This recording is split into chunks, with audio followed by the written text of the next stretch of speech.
আমি আল্লাহ পাক রব্বুল আলামিনকে গভীর রজনীতে শেষ সময়, রাত্রে শেষ সময় একবার যদি ডাক দাও, আয় আল্লাহ, আমি জীবনে কত গুনাহ করে ফেললাম।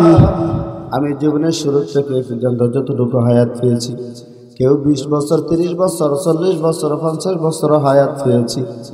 জীবনের এমন কোন আমল নাই যে আমলের মাধ্যমে মালিক আমি পার হব। ও মালিক, তুমি যদি রহম না করো রে মালিক, তাহলে আমি কখনো তোমার কাছ থেকে হাসরের ময়দানে পার হতে পারবো না, ঠিক না? কারণ কুল্লু নাফসিন বিমা কাসাবাত রহিনা। দুনিয়াতে মানুষ যা করে আমরা তো মনে করি আল্লাহ পাক রব্বুল আলামিন মনে কিছু দেখে না, কিছু জানে না। না না না, আল্লাহ পাক রব্বুল আলামিন সমস্ত কিছু দেখে, সমস্ত কিছু জানে। জানে কি জানে না? জানে কি জানে না? তাহলে আমরা এই যে দুনিয়াতে বিভিন্ন রকম সিটিংবাজি, বদমাইশি যা করি, একজনের মারে গাল দেই, একজনের খারাপ কথা বলি, এটা কি আল্লাহ পাক রব্বুল আলামিন জানে কি জানেন না? জানে। তাহলে আমাদের ভিতরে, আপনার ভিতরে ভয় নাই, মালিকের ভয় নাই, মালিকের ভয় নাই। মালিকের ভয় যদি থাকতো তাহলে কখনো একজন মানুষের এইসব বিষয়গুলো নিয়ে কখনো দিক সেদিক করতাম না, ঠিক কি না? তাহলে আল্লাহ পাক রব্বুল আলামিন বলেন, কুল ইয়া ইবাদিয়াল্লাযীনা আসরাফু আলা আনফুসিহিম লা তাকনাতু মির রাহমাতিল্লাহ। ও দুনিয়ার মানুষেরা, তোমরা নৈরাশ হও না, নৈরাশ হও না। আমি আল্লাহ পাক রব্বুল আলামিনের কাছে 99% ভালোবাসা রয়েছে। তুমি যতই গুনাহ করো, আমি আল্লাহ পাক রব্বুল আলামিন তোমাকে মাফ করে দিতে পারি, ঠিক না? আল্লাহ পাক রব্বুল আলামিন তো মানুষের কাছে উসিলা টোকান। আল্লাহ পাক রব্বুল আলামিন প্রতি দৈনিক এই প্রথম আসমানে আসেন, আইসা ডাক দিয়ে বলে, ও দুনিয়ার মানুষ, তোমার কার কি প্রয়োজন, কার দৌলতের প্রয়োজন, কার দেহের ভিতরে বড় ধরনের রোগ, আসো আসো আমার কাছে আসো। আমি আল্লাহ পাক রব্বুল আলামিন প্রথম আসমানে আসি, আইসা ডাক দিয়ে বলি, আসো আসো আসো, কার কি প্রয়োজন, কে বড় ধরনের বিপদে আছো, কার টাকা পয়সার প্রয়োজন, কার বদ আমল মাফ করার জন্য প্রয়োজন, আসো সকলে আসো আসো, আমি আল্লাহ পাক রব্বুল আলামিন তোমাকে মাফ করে দিব, ঠিক না? মালিকের ভালোবাসা আছে না নাই? মালিকের ভালোবাসা যদি না থাকতো, আপনার আমার রিজিক ফজরের নামাজের পরে বন্ধ হয়ে যাইতো, ঠিক না? মালিকে আমাদেরকে ইচ্ছা করলে আমাদের সব কিছু বন্ধ করে দিত। বলা হয়েছে নদী প্রতি দৈনিক মালিককে জিজ্ঞেস করো, মালিক, আমি যে নদী আছি, আমি কি দুনিয়ার যা মানুষ আছে সমস্ত মানুষদেরকে আমি এক পেরে আমার বড় ঢেউ দিয়ে তাদেরকে শেষ করে দিব কিনা? আমি আল্লাহ পাক রব্বুল আলামিন ডাক দিয়ে বলো, নদী না না, আমি আদর করে বান্দা বানাইলাম, তুমি আমার অনুযায়ী কথার বাহিরে কোনো কিছু করতে পারবা না, কারণ আমার আদরের মোহাব্বতের বান্দা, ঠিক না?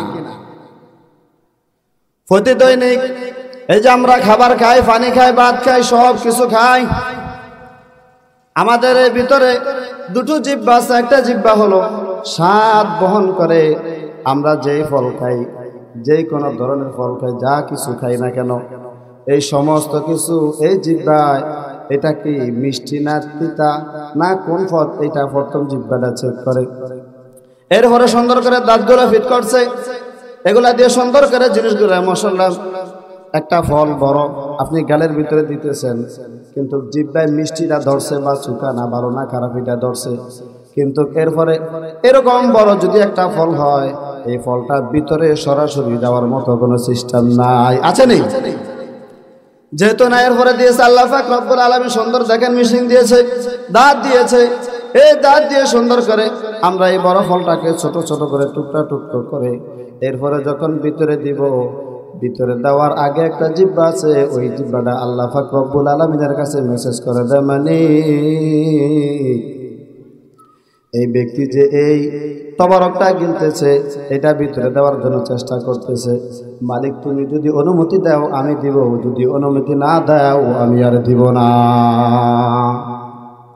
আল্লাহ পাক রব্বুল আলামিন অনুমতি দিয়ে দেয়, যাও, দিয়ে দিলাম। এরপর আমার খানাটা ভিতরে যায়।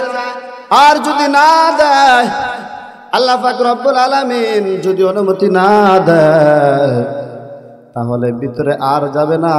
হঠাৎ করে মসজিদে ফজর নামাজের পর এলান হয়ে যাবে, বা রাত্রে এলান হয়ে যাবে, অমুক ব্যক্তি অমুক গ্রামে, অমুক ব্যক্তি অমুকের বাপ, অমুকের ভাই, অমুকের ছেলে হঠাৎ করে দুনিয়া থেকে চলে গেছে।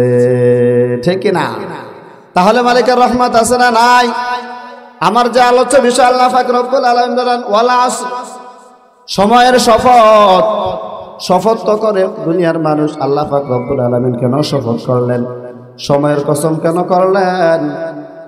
কয় দুনিয়ার কোনো মানুষ যদি বিপদে পড়ে, কোনো রকম বড় ধরনের বিপদে পড়ে যায়, কোনো মানুষ মনে করেন মামলার ভিতরে পড়ে গেছে, বড় ধরনের মামলার ভিতরে পড়ে গেছে, কিন্তু সেই মামলার জড়িত না, কিন্তু তাকে দিয়ে দিয়েছে। এখন কি করার? তার কোনো এরকম শক্তিও নাই, তার কোনো এরকম কোনো ক্ষমতাও নাই। কারণ ক্ষমতা থাকলে না সে উঠতে পারত, ক্ষমতা যেহেতু নাই, এখন কি করার? এখন কি করার? এখন আর কিছু করার নেই। এখন আর কিছু করার আছে? ক্ষমতা আছে, সব কিছু আছে, ক্ষমতা নাই, কিছুই নাই, এরকম না সিস্টেমটা আমাদের জমানা? যা ইচ্ছা তাই করতে পারে যদি ক্ষমতা থাকে, আর যদি ক্ষমতা না থাকে আর কিছু করার কোনো সুযোগ নাই। ঠিক না? যখন আপনি আমি বিপদে পড়ে যাব, বিপদে পড়ার পর কিছু আর করার নাই, এখন বাধ্য হয়ে যখন বিচারের মঞ্চে বসছে, সকলে বিচার করতে বসছে, এলাকার মেম্বার, চেয়ারম্যান, নেতারা যারা রয়েছে সকলে বসছে, কেন ভাই তুমি এই অপরাধ করলা? না ভাই আমি অপরাধ করি না। এখন যদি সে অপরাধটা না করে, সে মনে মনে ভাবে যে আমি অপরাধ করি না, এরপর অপরাধের ভিতরে আমি জড়িত কেন? এইবার আমার আর করার কিছু নাই। এই জন্য সে ডাক দিয়ে বলে, ও বিচারক ভাই, আমি এতটুকু বলতে পারি, আল্লাহর কসম করে বলতে পারি, আমি আল্লাহর ঘর মসজিদে যে বলতে পারবো, আমি নবীর ঘর মসজিদে যে বলতে পারবো, আমি তোমার মাথায় ধরে বলতে পারবো, আমার নিজের মাথা ধরে বলতে পারবো। সেখানে সে কসম কাটে নাকি? কাটে কিনা? কারণ তার কোনো উপায় নাই, ডানে উপায় নাই, বামে উপায় নাই, কোনো উপায় নাই। এখন কি করার? এখন কি করার? এই জন্য সে বড় ধরনের কসম কাটে, যেহেতু বিচারকরা একটু বুঝতে পারে যে না, কথাটা সত্য। তাহলে দুনিয়ার মানুষের এই হালত, তাহলে আল্লাহ পাক রব্বুল আলামিন এখানে ওয়াল আসরি বলে সময়ের কসম কাটার দরকারটা কি ছিল? আল্লাহর কি কোনো দরকার আছে? কোনো কিছু দরকার আছে? দুনিয়ার মানুষ জান্নাতে যাবে না, না যাবে? দুনিয়ার কোনো মানুষ যদি জাহান্নামে চলে যায়, আল্লাহর কি কোনো ক্ষতি হবে না? আর যদি সমস্ত মানুষ জান্নাতে চলে যায়, কোনো লাভ আছে নেই? তাহলে লাভ লোকসান তো সবকিছু আপনার আমার। তাহলে আল্লাহ পাক রব্বুল আলামিন কেন সময়ের প্রতি কসম কাটলেন? আল্লাহ পাক রব্বুল আলামিন সময়ের কসম করে এটা বুঝাতে চাইছে, এটা বুঝাতে চাইছে, এটা বুঝাতে চাইছে যে সামনে যে বিষয়গুলো আছে, এই বিষয়গুলো অনেক গুরুত্বপূর্ণ। ঠিক না? আল্লাহ পাক রব্বুল আলামিন সময়ের কসম, সময়ের কসম করে বলি আমি, ওয়াল আসরি ইন্নাল ইনসানা লাফি খুসর। ইন্না এটা হরফে মুসাব্বাবিল ফেল, আলেম ওলামা যারা আছে তারা বুঝতে পারবে। ইন্না এটা হরফে মুসাব্বাবিল ফেল, এটা শুরুতে আসলে এটা তাহকিকের অর্থ দেয়। আলবাত্তা, আলবাত্তা, অবশ্যই অবশ্যই অবশ্যই অর্থ দেয়। কিসের অর্থ দেয়? অবশ্যই অর্থ দেয়, আলবাত্তা, আলবাত্তা। এখন যে ইন্না তাহকিক, এই জিনিসটা কেন বলবো? অন্য কিছু তো বলতে পারে। এরপরে দেখেন আল্লাহ পাক রব্বুল আলামিন বলেন ইন্নাল ইনসানা লাফি খুসর। ইন্নাল ইনসান, অবশ্যই অবশ্যই, ইনসান শব্দের অর্থ হলো মানুষ। কি? ইন্নাল ইনসান, অবশ্যই মানুষ, লাফি খুসর, খুসর শব্দের অর্থ হলো ক্ষতিগ্রস্ত। কি? ক্ষতিগ্রস্ত।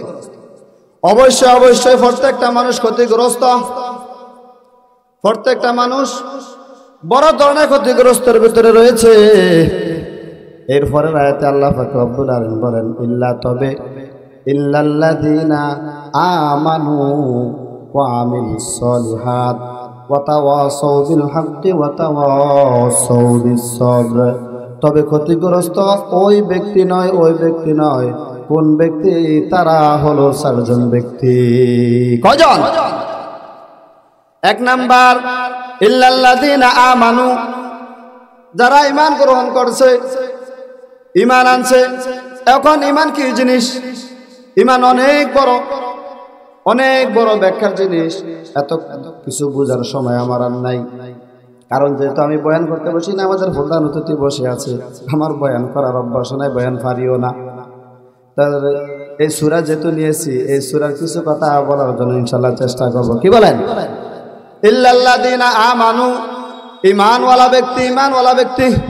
ওই যে বাপ দাদা ঈমান আনছে, সেই ঈমান নিয়ে আমরা এখন চলাফেরা করি, ঠিক না? এর ভাই হিন্দু, খ্রিস্টান, বৌদ্ধ যারা রয়েছে তারা নামাজ পড়ে না।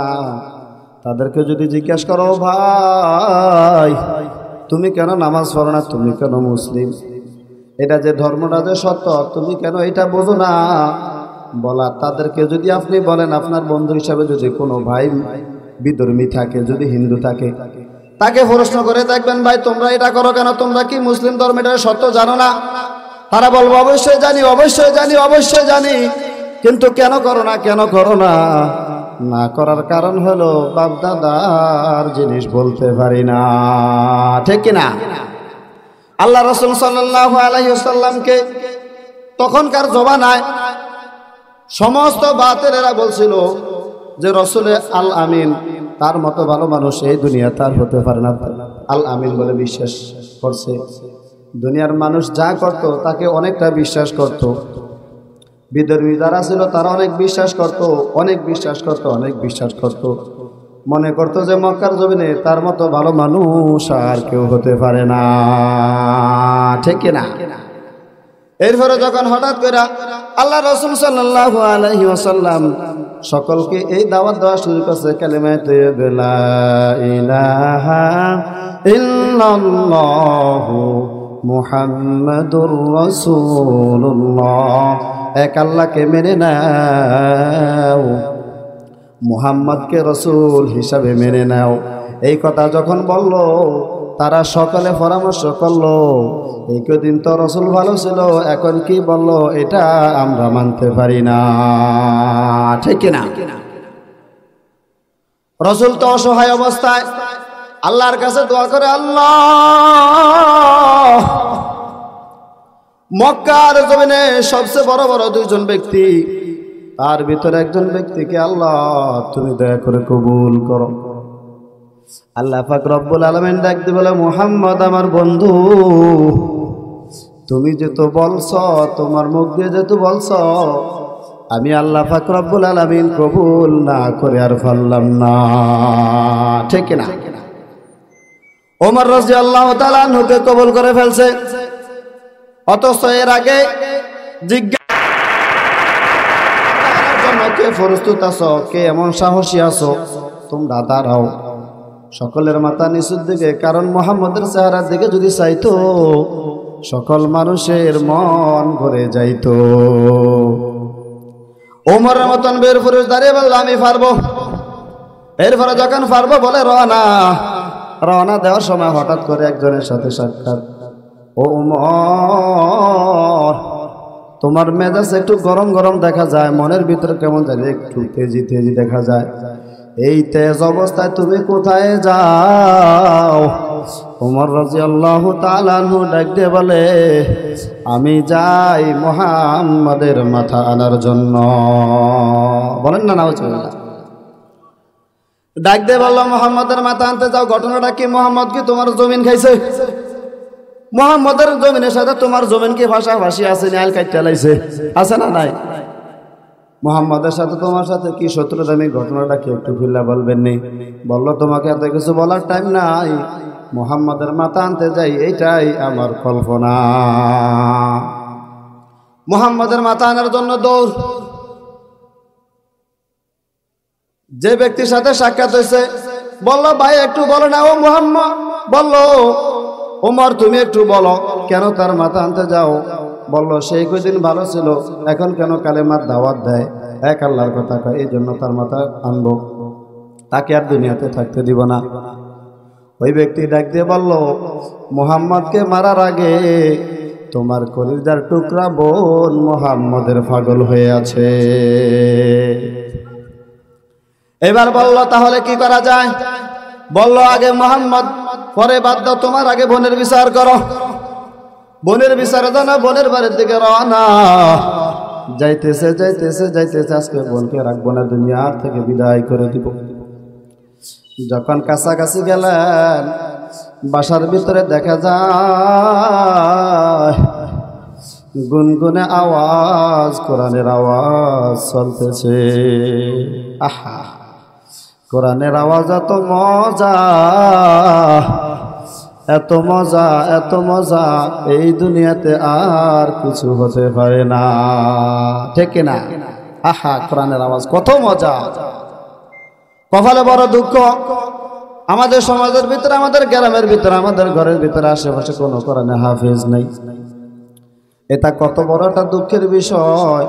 আমাদের ভিতরে চিন্তা রাখা দরকার, অন্তত প্রতিটা ঘরে ঘরে একজন কোরআনে হাফেজ দরকার, ঠিক না? তাহলে যখন বোনের বাসায় সামনে গেল, দরজা নক খোলো, দরজা খোলো, দেখতেছে ঘরের ভিতরে গুনগুনে কোরআনের আওয়াজ চলতেছে। যখন ওমরের আওয়াজ পায়, বোনের ভিতরে কম্পন সৃষ্টি হয়ে যায়। ঘরের ভিতরে ঢুকলো, তার লগে সঙ্গে নিজে ছিল, তিনি ফলিয়ে গেল ওমরের ভয়ে। বোনের জিজ্ঞাসা করলো, বোন তুমি ঘরের ভিতরে কি আওয়াজ কইরা কি যেন একটা আওয়াজ শুনলাম, এটা কি? বললো, এটা আল্লাহ পাক রব্বুল আলামিনের কালাম। বললো, এটা কি? বললা, আল্লাহ পাক রব্বুল আলামিনের কালাম। বললো, এটা তোমাকে শিখাইল মুহাম্মদ। দ্বিতীয়বার যদি মুহাম্মদের নাম কও, তোমার গর্দান একেবারে আমি উড়িয়ে দিব। ডাক দে বলো, ভাই তুমি আমার গর্দান উড়ে দাও, মারো, যত যাই কিছু করো, কোনো সমস্যা নাই, তবে আমার ভিতর থেকে একটা জিনিস বের করতে পারবা না, যেটা হলো লা ইলাহা ইল্লাল্লাহু মুহাম্মাদুর রাসূলুল্লাহ সাল্লাল্লাহু আলাইহি ওয়াসাল্লাম। এরপর যখন বোনকে মারা শুরু করলো, বোনকে মারতেছে মারতেছে, মারতে মারতে রক্তাক্ত করে ফেললো। এবার বোনের রক্ত দেখে একটু মায়া লাগছে, কারণ রক্ত না, রক্তের মায়া আছে না নাই? রক্তের মায়া আছে। রক্ত দেখে যখন মনের ভিতরে একটু মায়া লাগলো, ডাক দিয়ে বলো, বোন কেমন ওষুধ খাইলা, কেমন তাবিজ পড়লা, জীবন দেওয়ার জন্য প্রস্তুত হয়ে গেলা, কালেমাটা দিবা না? বললো, আচ্ছা তোমার ভিতরে সৃষ্টি করেছে কে? মালিক, আর উচ্ছিলা ছিল মুহাম্মদ। বললো, আচ্ছা ঠিক আছে, কি পড়ছিল ওইটা একটু নেও। বললো, না তোমার সামনে এটা আমি পড়বো না। বলে, ওমর বললো, আমি একটু পড়তে চাই। না, তুমি এটা পড়তে পারবা না, আগে উজু করে নাও। এরপরে যখন সেখান থেকে নিজের জীবনের সব কিছু ফালিয়ে মুহাম্মদের দরবারে চলে গেল, ডাক দিয়ে বলল, মুহাম্মদ ও নবী, তরবারিটা আপনার কাছে দিলাম, আপনার মাথা আনার জন্য প্রস্তুত হইলাম।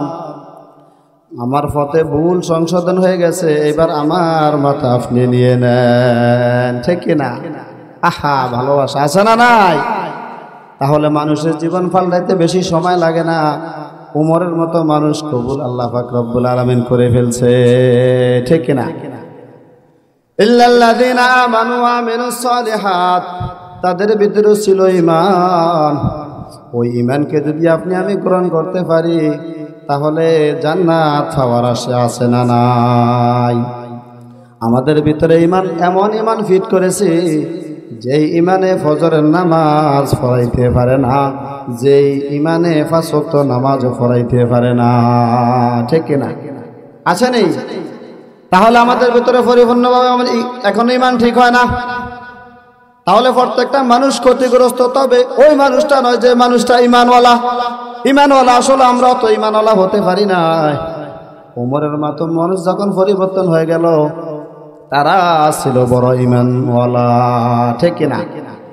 ইল্লাল্লাযীনা আমানু ওয়া আমিলুস সালিহাত, নেক আমল ভালো করনেওয়ালা। 2 নম্বরে কি? নেক আমল ভালো করনেওয়ালা। নেক আমল ভালো করে কারা? যারা 5 ওয়াক্ত মসজিদে দাইমি নামাজ তারা। এখানে 5 ওয়াক্ত দাইমি মুসল্লি নামাজ পড়ে, কিন্তু বাড়িতে গেলে অবস্থা ভালো নয়, রোডে ঘাটে অবস্থা ভালো নয়, মানুষের সাথে ব্যবহার ভালো নয়।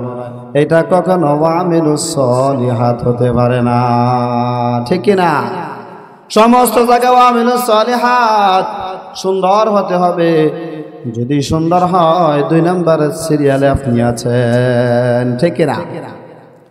তারপরে ইল্লাল্লাযীনা আমানু ওয়া আমিলুস সালিহাতি ওয়া তাওয়াসাউ বিল হক, সৎ পথে আদেশ করা, সত্য কথা বলা, সর্বসময় সত্যের উপরে অটল থাকা, ঠিক কিনা? কিন্তু বর্তমান জমানা তো খারাপ। সৎ পথে অটল থাকলে মানুষ মানুষকে অনেক ঘৃণা করে। ঘৃণা করে কিনা? অনেক ঘৃণা করে। কিন্তু আসলে তো বাস্তব এইটাই যে সৎ পথে মানুষ চলে, মানুষের কপালে বিপদ আসে বেশি। মানুষ ভালোভাবে চলতে গেলে তার কপালে বিপদ আসবে, কোনো সন্দেহ নাই। এটা পরীক্ষা। এটা কি পরীক্ষা? সত্য কথা বলবেন মসজিদে আপনার চাকরি নাই, সত্য কথা বলবেন মাদ্রাসা চাকরি নাই, সত্য কথা বলবেন এই মঞ্চ আর নাই। কারণ সত্য কথা বলতে বলতে বিগত বছরগুলা আলেম ওলামার কি অবস্থা হয়েছে, ঠিক কিনা? তবে একটা জিনিস মনে রাখতে হবে, আল্লাহ পাক রব্বুল আলামিন ছাড় দেন তবে ছেড়ে দেন না। বাস্তব ফরমান আছে না? নাই আছে? কোথায় তারা এখন আছে? রক্ত গরম আছে, রক্ত গরম দেখাতে হয় না। শক্তি আছে, শক্তি দেখাইতে হয় না।